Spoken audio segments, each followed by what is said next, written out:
여러분 안녕하십니까? 금강경학당의 정천구입니다. 지난번 시간에 우리는 부처님의 나라 카빌라 성의 그 사케아 공화국이 왕국이 아니라 공화국이었다 하는 말씀을 드렸습니다.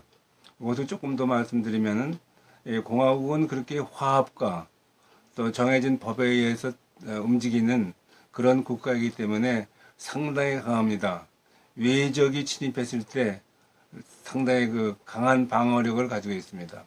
이것은 이제 그리스의 공화국이었던 그 아테네와 그 연합국이 페르시아의 강대한 적을 살라미스 해전에서 서기 기원전 480년경에 살라미스 해전에서 격퇴시킴으로써 그래서 이제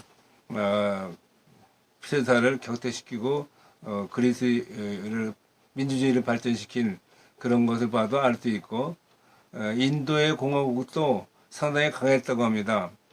그래서 알렉산더가 이제 페르시아를 거쳐서 인도까지 정복을 하려고 인도 국경에 닿았는데 거기서 인도를 이제 쳐들어왔는데 그때 바로 그 아쇼카 왕의 할아버지 뻘 되는 그런 찬드라 굽타가 이제 왕국을 세워가지고는 이제 자기 혼자만이 막기 어려우니까 거기 있는 이제 여러 공화국들을 전부 동원해서 이제 그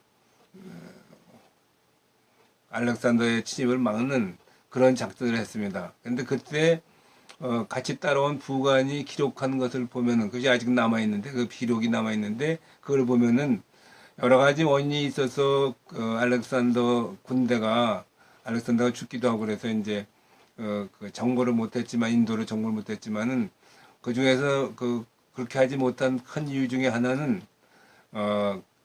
특히 그 인도의 군대가 강했는데 그 중에서도 공화국 군대들이 그렇게 강해서 잘 싸웠기 때문에 도저히 더 이상 갈 수가 없었다. 그런 기록이 있는 걸 보면은 인도의 공화국도 상당히 강했다고 볼 수가 있습니다.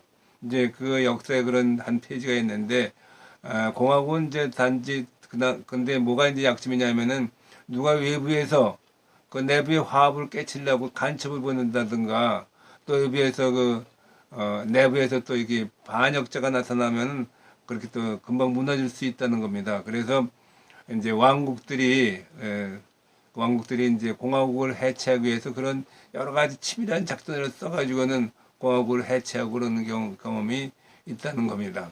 그래서 이제 그런 걸 말씀드리고 그러면 그때 나온 1250인 경전에 나오고 있는 1250인이 과연 누구냐? 우리가 살펴보면은 나온 바에 의하면은 처음에 부처님이 5비구를 다시 설복을 시켰죠. 그래서 이제 귀의를 받으시고 그 다음에 야사 비구라는 사람의 아들이 그 이제 친구 50인과 함께 같이 부처님께 귀의하는 그런 장면이 나옵니다. 그 다음에 이제 그 사리푸트라나 목갈리나 같은 그런 사람들이 이제 또 100여 명의 제자들을 거느리고 또 부처님께 귀의를 하죠. 그 다음에 이제 그 전에 이제 또 중요한 사람도 있었는데 아마 당시 인도에 그 가섭이라는 성이 많았던 모양입니다. 그래서 마가섭과는 좀 다른 가섭 삼형제가 있었는데 그 삼형제가 큰 형은 500명, 그 둘째 형과 셋째 형은 250명씩 제자를 가지고 있어서 합하니까 그 가섭 형제 제자들만 해도 1000명이죠. 그래서 다 합해서 이제 1250인이 됐다는 겁니다. 그러니까 여기서 보면은 당시 부처님의 위대성을 제대로 알고 있던 사람은 그렇게 많지 않았다. 이렇게 볼 수 있습니다. 왜냐하면은 일반 신도들은 자기 선생님이 부처님께 간다니까 같이 따라온 것입니다. 그러니까 실제로 개개인이 전부 부처님의 위대성을 제대로 알았다고는 볼 수가 없죠. 그래서 이제 이 이해가 어디에 있냐면은 부처님이 열반하셨을 때 쿠시나가라에서 열반하셨으니까 이제 각지에 흩어져 있던 제자들이 우리 부처님이 열반하셨다고 그래가지고 이제 전부 부처님이 열반하신 쿠시나가라로 향하고 있었습니다. 마하게 가섭과 이제 그 500명의 제자들도 막 가고 있었는데 그러면서 이제 부처님이 벌써 열반을 하셨다니 세상에 눈이 없어졌구나. 그리고 슬피 울고 가는데 그 중에서 한 피구가 말이에요. 뭐라 그러냐면은 여러분들이 뭐 그렇게 낙심할 거 없습니다. 그렇게 슬퍼할 거 없어요. 이제 큰 주님께서 돌아가셨는데 그분은 밤낮 우리한테 이렇게 하라, 저렇게 하라, 이렇게 하지 말라, 저렇게 하지 말라 하고 잔소리만 하시는 분인데 그런 분이 돌아가셨다니까 상당히 우리는 좀 편하게 됐지 뭘 그렇게 야단이냐 이런 얘기를 했다는 것이 이제 아함경에 기록되고 있습니다. 그러니까는 그렇게 이제 부처님을 진짜로 따르던 사람들이 그렇게 많지는 않았다. 믿었던 사람이 많지는 않았다. 그런 말씀을 드리게 됩니다. 그래서 이거는 마치 그렇게 이제 위대한 사람을 제대로 인정하는 경우가 상당히 드물다 하는 겁니다. 그러니까 우리나라에서도 그런 경우가 있죠. 원효대사의 경우입니다. 원효대사는 그 귀족 불교였던 그 신라의 불교를 그 상당히 평민 중심의 그런 이제 민중 속에 들어간 그런 불교 행동을 펼치고 또 수많은 저서를 내서 사람들한테 그 외국에서도 인정을 했는데 한국에서는 많은 사람들이 그 시기하고 질투해서 제대로 빛을 발하지 못했죠. 그런데 이제 고려 중기 때 와서야 고려 숙종 때 의천 대사가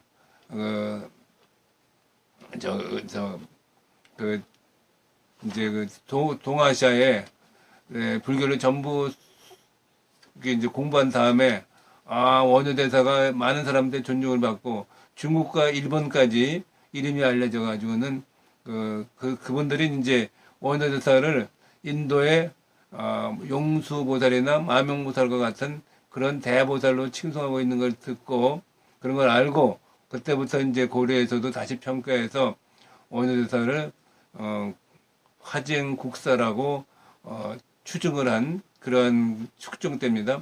그런 경우가 있습니다. 그리고 이제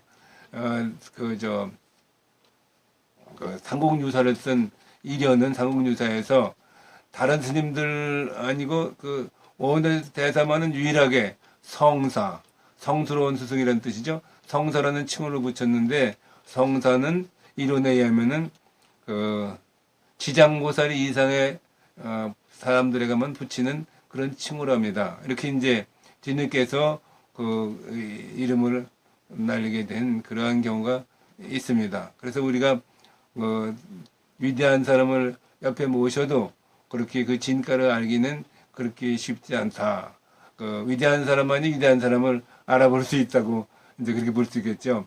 그래서 법국경의 우안품에 보면은 이제 그런 거를 암시하는 아주 좋은 시구가 있습니다. 그래서 여기서 소개를 드리겠습니다. 그래서 좀 입죠 제가 우안품에 이렇게 되어 있습니다. 법국경 어리석은 사람은 한평생 지내도록 어진 사람을 가까이 섬겨도 참다운 법을 알지 못하네. 숟가락이 국맛을 모르는 것처럼 지혜로운 사람은 잠깐만이라도 어진 사람을 가까이 섬기면 곧 참다운 법을 바로 아나니 혀가 국맛을 아는 것처럼 이런 시구가 있어서 제가 인용해 봤습니다. 오늘은 여기까지 말씀드리겠습니다. 그럼 다음 시간에 다시 뵙겠습니다. 대단히 감사합니다.